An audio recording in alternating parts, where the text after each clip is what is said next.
Just outside the building, we're pouring concrete, and just thought I'd show you. So the width of that face there is 4 feet. That's the base of the wall is 4 feet high till it goes to the second store. Then it steps to 3. I'll show you more of the building as we pour our forms. So we've pumped out our forms, which are sealed with insulation gasket. So we put these on the bottom, things that go on your pipes, you know, to keep them from freezing. Then we pump the form out and start adding concrete. I'll show you bits of the building as we move along.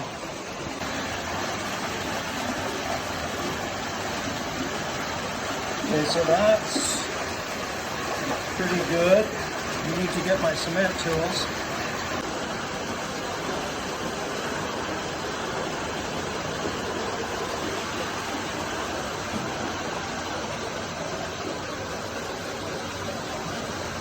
Someone's gonna have to what?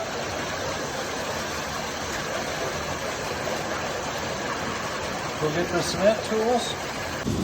So as I said, she's a 4-foot base. Now you can see some modern work here where they chip the corner, right? To make a nice straight line. So that piece and that piece have been replaced, and we're talking, oh, these are big rock. And you can see the weathering of the original 1860s rock, quite weathered. But what's nice is the corner of that building is just beautifully straight.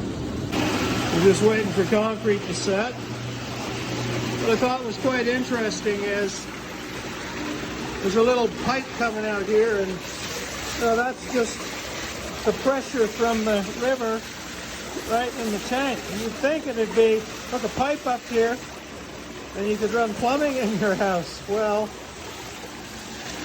you know, the little kid that can hold the dike hold with his finger, just goes to show you. Although there's volume, there isn't a lot of pressure.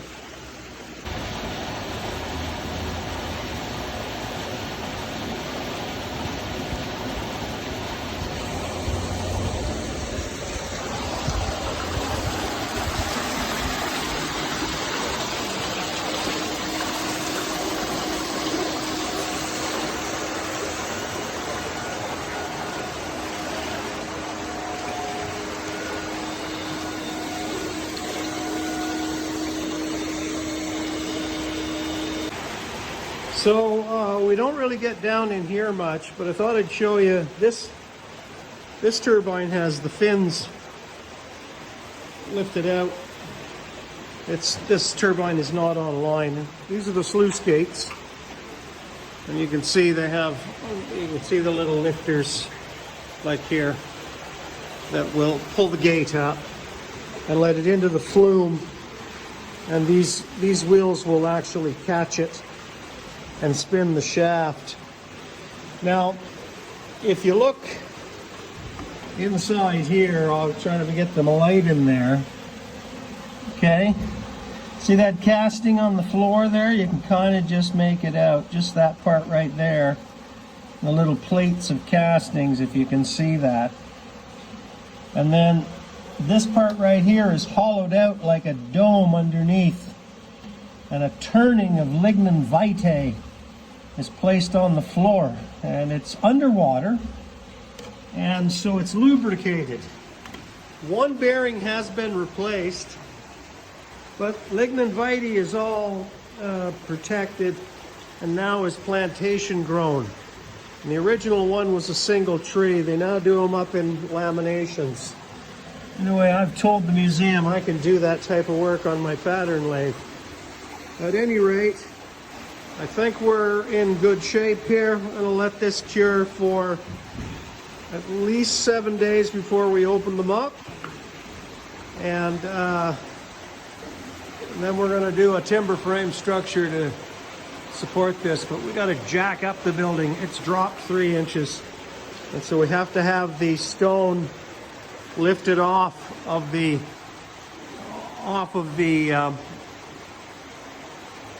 this turbine so that we can actually adjust the building. Stone has to be perfectly level. Anyway, thanks for watching. So the only casting name I see which says Ottawa is this one here.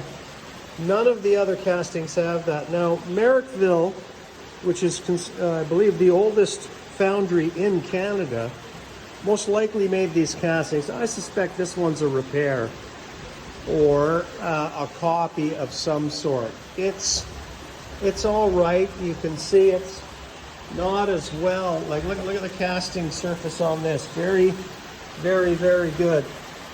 Okay, this one's a little poor, and these are big castings. So I don't know if that is the original foundry or if it was reproduced by them. I'll have to look them up. I don't believe I've ever heard of them, but it is interesting to see an Ottawa name on that. Anyway, thanks for watching. So we just crawled out of there. There's the sub-basement.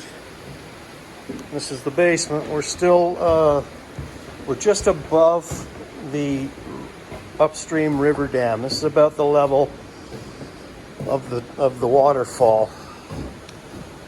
And this is the structure we're fixing. Now, this timber frame is very special. It's hand planed.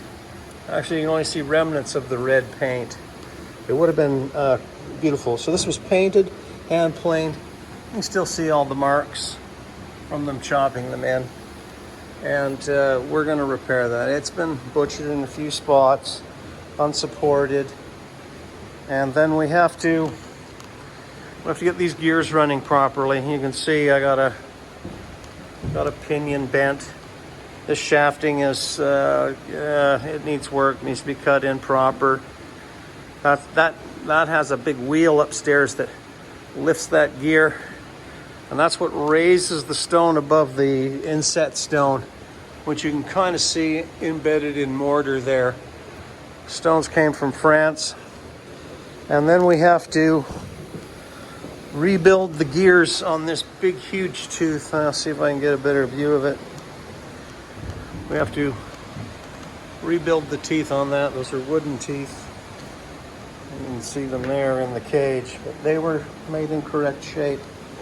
I actually found documents from 1876 that describe the actual how to develop the tooth shape and everything.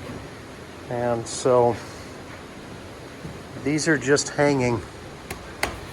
They're not really supporting properly, and the stone is 2,000 pounds, so it kind of vibrates a bit. Anyway, we're going to shore up underneath. That's where that, there's these timbers underneath here are running short, don't have any piers under them. And there's a lot of power on that thing. 60 horsepower, but I'll bet you she's more than 60 horsepower. Anyway, thanks for watching. Just outside the building, we're pouring concrete, and just thought I'd show you. So the width of that face there is 4 feet.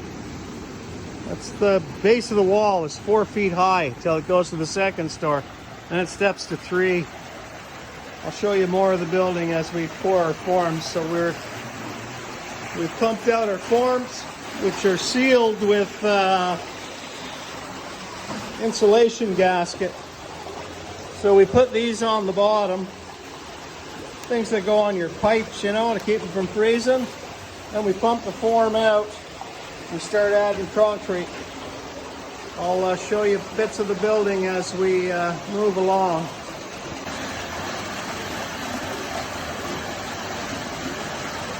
Okay, so that's pretty good. I need to get my cement tools.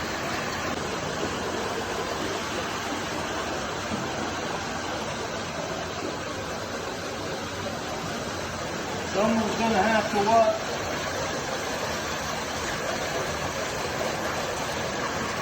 Go get the cement tools. So as I said, she's a 4-foot base. Now you can see some modern work here where they chip the corner, right? To make a nice straight line. So that piece and that piece have been replaced, and we're talking, these are big rock. And you can see the weathering of the original 1860s rock. Quite weathered.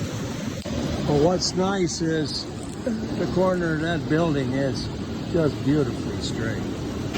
We're just waiting for concrete to set. What I thought was quite interesting is there's a little pipe coming out here, and that's just the pressure from the river right in the tank. And you'd think it'd be, put the pipe up here and you could run plumbing in your house. Well, you know, with a little kid that can hold the dike hold with his finger, just goes to show you, although there's volume, there isn't a lot of pressure.